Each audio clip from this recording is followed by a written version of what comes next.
Hai semuanya, halo Mamsis, halo Dedi juga yang lagi pada nonton. Saya baru selesai praktek, ini baru mau bukain ntar sekalian. Jadi di video kali ini saya mau bahas apa ya? Tips menyapi kali ya, tips menyapi sama pemberhenti ASI. Jadi kalau seandainya dibilang berhentiin ASI, mau stop ASI itu harus didiemin atau gimana caranya yang baik supaya nggak sampai drama bengkak-bengkak. So, ngebahas untuk tips menyapi dulu. Menyapi itu adalah dimana masa-masa anak itu diberhentikan untuk direct breastfeeding. Jadi, diusahakan supaya anaknya nggak minta netek lagi. Biasanya ini dilakukan pada anak-anak usianya di atas 1 tahun. Paling baik adalah usia 2 tahun karena WHO sendiri menganjurkan bahwa masa menyusui yang paling baik adalah sampai 2 tahun. So, kalau seandainya mau baik ya sampai 2 tahun. Kenapa sih sampai 2 tahun? Bahwa penelitian menyatakan bahwa dipilih waktu 2 tahun itu supaya masa-masa toddler atau masa-masa anak 2 tahun ke atas dia udah mulai bisa diajar untuk punya karakter tersendiri dan anaknya bisa mulai mandiri. Itu akan diterapkan supaya anaknya nggak cenderung kolokan atau manja. Jadi kalau seandainya anak di atas 2 tahun atau let's say 3 tahun, 4 tahun masih netek, itu rasanya kesannya kan jadi anaknya terlalu tergantungan sama mamahnya, dan ini yang tidak ingin diharapkan oleh WHO juga. Jadi maksudnya dari penelitian mengatakan bahwa itu tidak baik, bahwa jadi diputuskan masa menyusui yang paling baik adalah kurang lebih sampai 2 tahun. Meskipun manfaat ASI sendiri itu bisa didapat sampai 7 tahun. Maksudnya adalah kalau misalnya anaknya usia 5 tahun nih, terus punya adik, adiknya itu baru lahiran. Nah, mamahnya itu kan mompa, misalnya mompa, ada ASI fresh, itu bisa dikasih tuh ke kakaknya yang umur 5 tahun. Jadi manfaat ASI masih bisa didapat. Meskipun anaknya udah gede. Jadi bukan berarti anaknya ditetein, tapi manfaat dari ASInya sendiri didapat sampai usia anak itu sampai usia 7 tahun, kurang lebih kayak gitu lah ya. Saya susah ngejelasinnya jadinya. Kebayang lah ya maksudnya kayak gitu. Jadi kalau seandainya dibilang anak umur 4 tahun masih netek, wajar atau enggak, sebaiknya memang sudah mulai harus disapi. So, dari menyapi ini sendiri, tips dari saya sebagai saya juga mamah 2 anak ya. Anak pertama saya sukses menyapih tepat di usia dia 2 tahun. Saya sharing sebagai pengalaman seorang mama dulu nih. Sebagai seorang mama, menyapi itu seharusnya tidak boleh membohongi, sangat pantang ya. Jadi kita harus menjelaskan betul kenapa anak itu harus berhenti menetek. Bukan berarti kita mengkat tiba-tiba langsung gak boleh netek, terus payudaranya dimerah-merahin gitu, teteknya dimerah-merahin, atau dibilang mama sakit, luka, segala macam. Enggak, sebaiknya tidak seperti itu. Jadi berikan pengertian, maksudnya adalah kita ajar betul ke anaknya bahwa kak, atau panggil kakak udah gede loh gitu, panggil sebut namanya. Nama anak saya Kenneth udah gede, udah banyak giginya, udah bisa makan, sebut yang dia suka. Makan permen, ini tips saya ya, tips saya seorang mama. Kenneth bisa makan permen, bisa makan roti, bisa makan semuanya. Nah, yang nenen itu tuh dede baby, anak masih kecil. Kalau Kenneth sekarang udah gede, nanti kalau 2 years old, sebut aja saya udah 2 tahun, nanti tiup lilin, Kenneth udah umur 2, jangan nenen lagi ya. Kasih tahu kenapa gitu kan, soalnya Kenneth udah gede. Lihat deh, kalau misalnya kita lagi pergi ya, pergi ke mall atau pergi ke rumah sakit kan banyak anak-anak tuh lagi vaksin ya. Liatin, tuh lihat yang nenen tuh dede baby. Yang tuh kakak-kakak lari-lari, teman-teman Kenneth nggak ada yang nenen. Apalagi kalau anaknya udah mulai sekolah, itu lebih gampang lagi. Jadi kok sebut tuh kan teman-teman Kenneth nggak ada yang nenen, jadi dikasih tahu, diberi pengertian bahwa dia sudah mulai gede dan menyusu itu atau netek itu dari bayi. Kalau kita punya peralihan susu lain dari ASI, kalau saya pribadi saya ke UHT. Kita mulai kenalin UHT, bukan berarti pada saat menyusui sekali kita kasih UHT misalnya. Kasih tahu nanti minum susunya ini ya. Nanti nenen balikin ke mama, istirahat dulu mamahnya. Nenennya buat dede baby lagi. Kalau misalnya punya adek buat dede baby lagi, karena dede baby nggak punya gigi. Makannya cuma dari nenen. Kasih tahu kayak gitu. Nah, itu di sounding kalau saya 2 bulan before. Jarak paling dekat itu adalah 2 minggu. jarak paling dekatnya itu 2 minggu. Kalau saya 2 bulan. Dari 2 bulan before dia berhenti, dari 2 bulan dia sebelum ulang tahun saya udah sebut terus. Jadi begitu tepat dia ulang tahun dia tahu, Ma aku udah 2 tahun. Pas kita udah kasih nenen lagi, maksudnya udah 2 tahun, dia nggak mau. No, kan udah 2 tahun, udah 2 years old, katanya no nenen, jadi udah nggak mau sendiri. Nah itu yang paling baik sebenarnya, maksudnya bukan yang paling baik, bukan mengatakan saya paling benar, tapi itu lebih baik, itu paling baik bahwa anaknya sendiri sadar bahwa dia udah cukup waktunya untuk nenen. Nah itu yang diharapkan.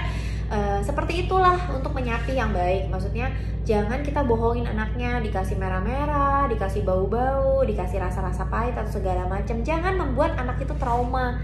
Karena kegiatan direct breastfeeding itu adalah sesuatu yang indah.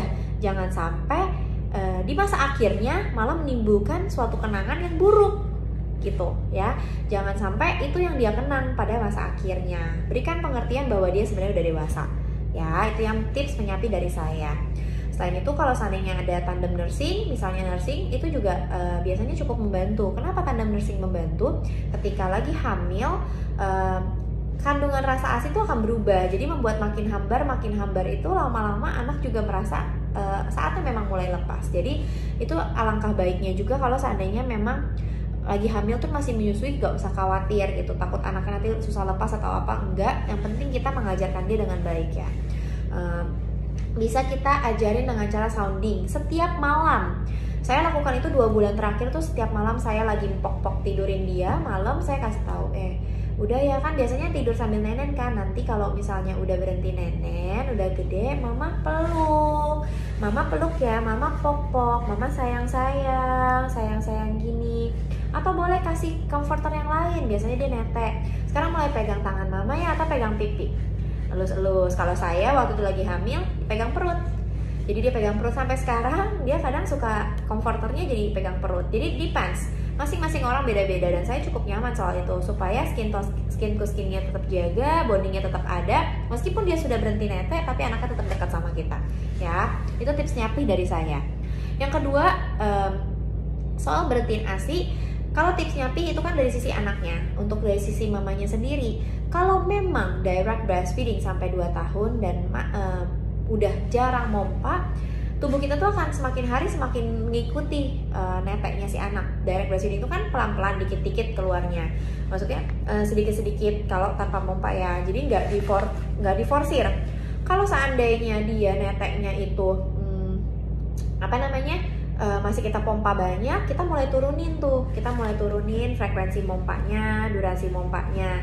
Jadi jangan diamkan payudara kita penuh ya. Semakin kita diamkan di payudara kita penuh terus kita keluarin, ya sama aja refillnya.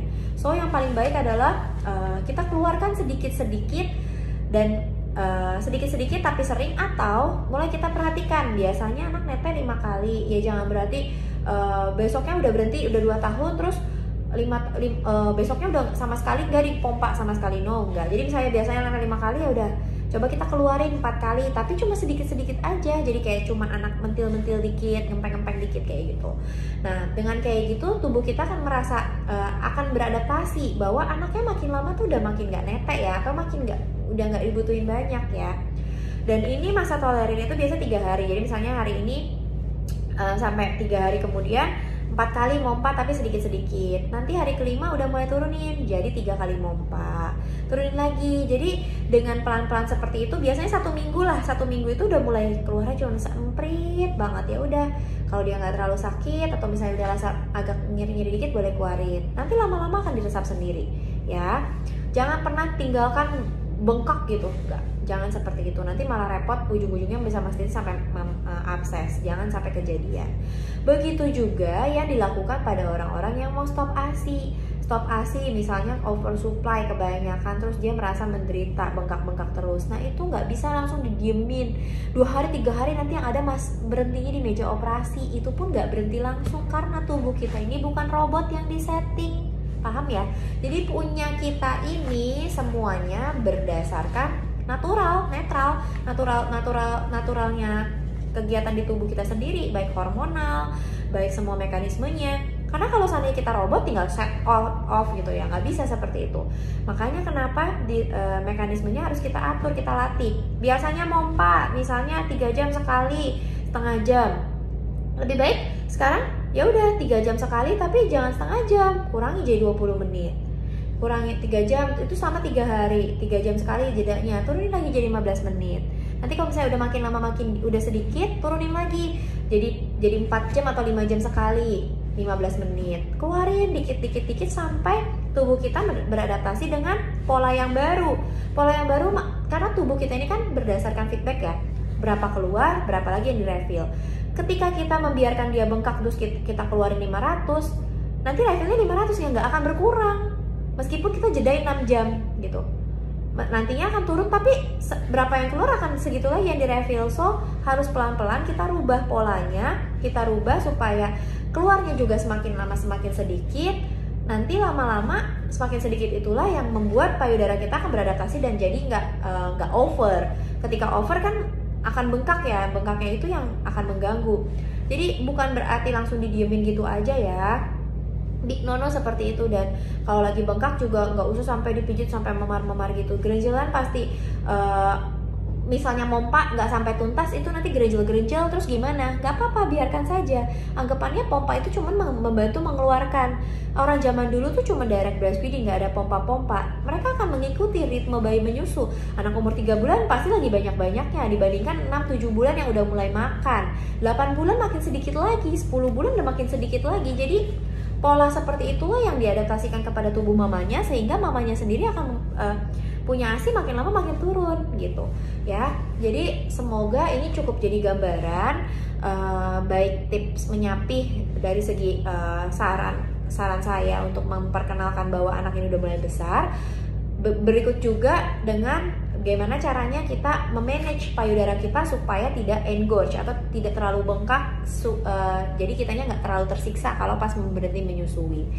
Kalau seandainya masih keluar, jangan, misalnya udah nggak terlalu sakit nih, keluar dikit ya udah keluarin aja cuma berapa tetes, biarkan saja. Nanti kalau seandainya udah nggak ngerasa sakit, nggak ngerasa apa-apa, nanti lama-lama dia akan berhenti sendiri pada masanya. Jangan dipencet lagi, kalau kita pencet-pencet lagi akan terangsang lagi, dia aktivasi lagi. Ya, jadi kalau seandainya memang kita udah mau stopin, misalnya kira-kira udah nggak keluarnya atau keluar cuma setetes, jangan dipaksa-paksa keluar, makin kita rangsang lagi keluar ya aktif lagi. Ya, paham ya? Semoga apa yang saya jelasin ini cukup lumayan ngebantu memberi masukan, memberi pengetahuan. Maksudnya bukan memberi pengetahuan saya berarti yang paling benar, tapi saya bisa men-share apa yang saya punya dari keilmuan, baik yang saya tahu, pengalaman juga. Dan mohon maaf kalau ada kesalahan. Kiranya video ini juga cukup bisa membantu dan jadi berkat ya. Semangat menyusui, dan buat orang-orang yang lagi mau berhenti lagi mau berhenti ASI atau menyapi, kalian hebat banget, udah melakukan yang terbaik. Tuhan sayang kalian, Tuhan sayang anak kalian. Stay safe, sehat selalu, dan Tuhan berkati ya. Salam sayang dari saya, Dr. Elizabeth Margareta. Jangan lupa subscribe kalau ini di channel YouTube. Like juga ya.